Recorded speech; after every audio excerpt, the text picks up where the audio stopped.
how I got out of my editing nightmare, reoccurring nightmare, finished my book, and submitted it to an editor. As I've said before, it took me about 10 years to write my book, but it wasn't the whole 10 years to write my book, The Serendipitous Life of Ruby Slippers. It was actually probably the last 3 years that I spent in an editing loop that was never gonna end, kind of like a Groundhog Day, Mama Wake Me Up kind of thing. And I think subconsciously looking back now, I realize it was this perfection syndrome. It's never going to be perfect enough. It's never going to be right enough.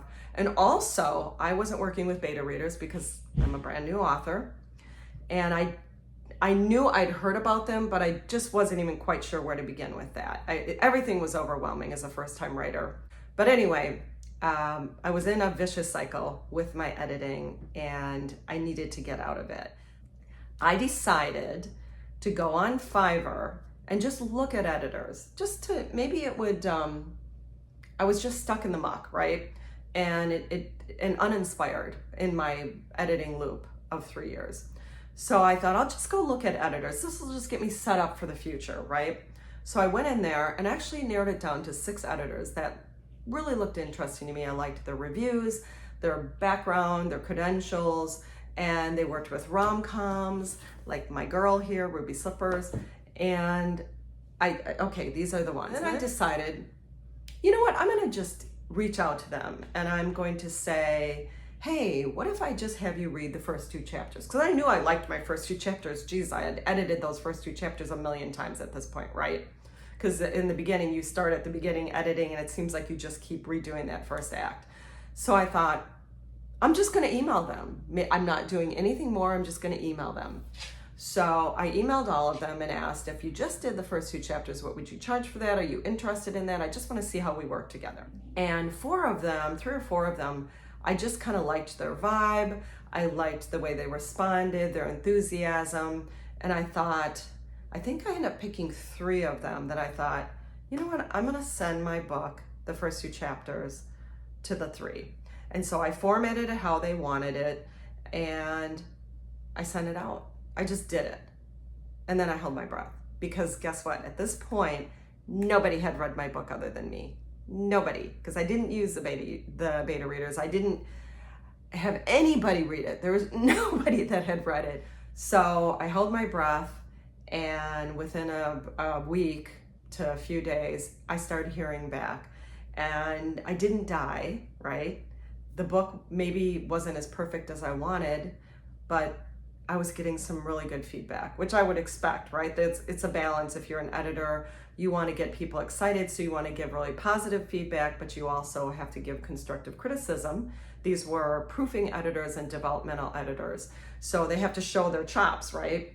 So I had to see a little of both from them, but I felt very encouraged by the feedback as well.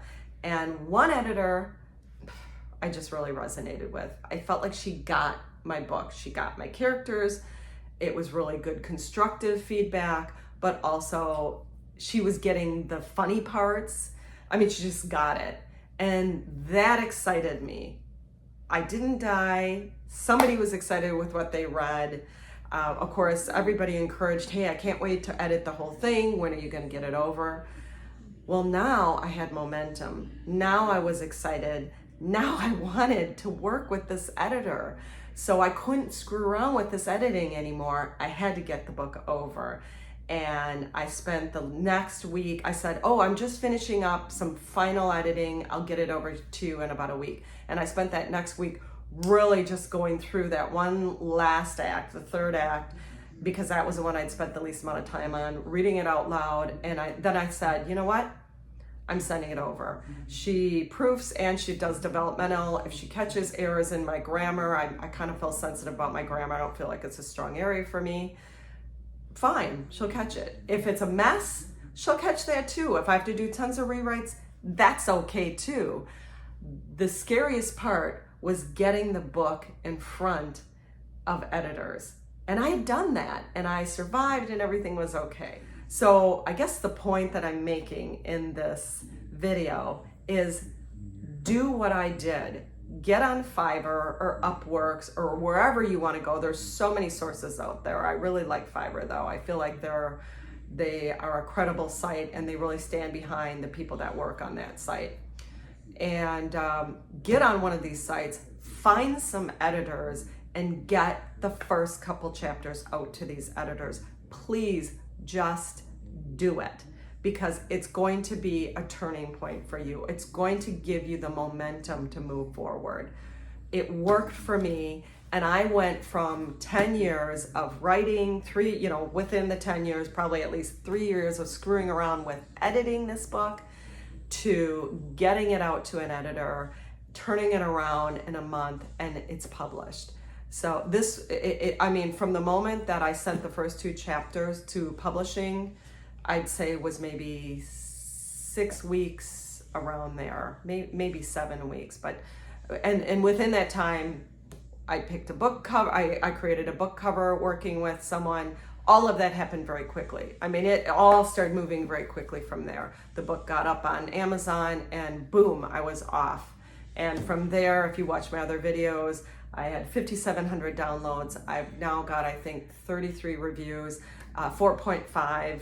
Most of them, the majority, 70% of them are 5-star reviews. So this can't happen if you don't get it to an editor. Try what I've done. I think you're going to be really excited and pleased. Have a great day.